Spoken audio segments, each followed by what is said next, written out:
Our witnesses who are testifying today, I want to thank each of you for being here to discuss a topic of grave importance to our national security. Earlier this year, a Chinese spy balloon was shot down off the coast of my home state of South Carolina. Since the Roswell incident in 1947, many Americans have wondered about the dangers of unknown objects crisscrossing our skies, whether these are UAPs or weather phenomena, advanced technology from American allied or enemy forces, or something more out of this world. So my first question, I have several questions, and if we can just be quick on these first two, I'm going to ask each of you the same question, and then I'll get to each of you individually. The first one, when you reported your experiences with a UAP, did any of you face any repercussions with your superiors, yes or no? No.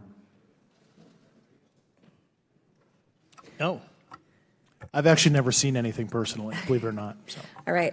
And then do you believe there's an active disinformation campaign within our government to deny existence of UAPs, yes or no?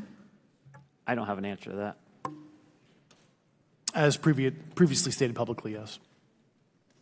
I think previously with like Project Blue Book, yes, but currently I don't speak for the United States government. Okay, thank you.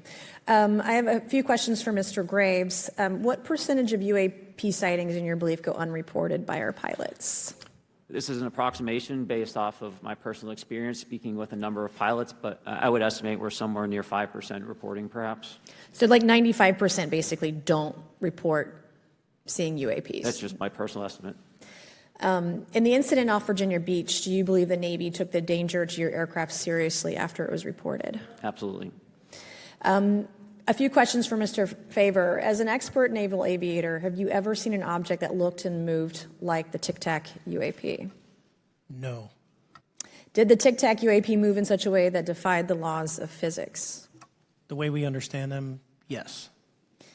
Many dismiss UAP reports as classified weapons testing by our own government, but in your experience as a pilot, does our government typically test advanced weapon systems right next to multi-million-dollar jets without informing our pilots? No, we have test ranges for that.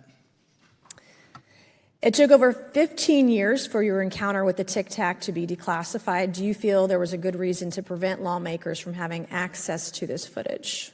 No, I just think it was ignored when it happened, and it just sat somewhere in a file. Never got reported. In a drawer. It happens a lot up here. Shocker. Mr. Grusch, a couple of questions for you too, sir, this morning.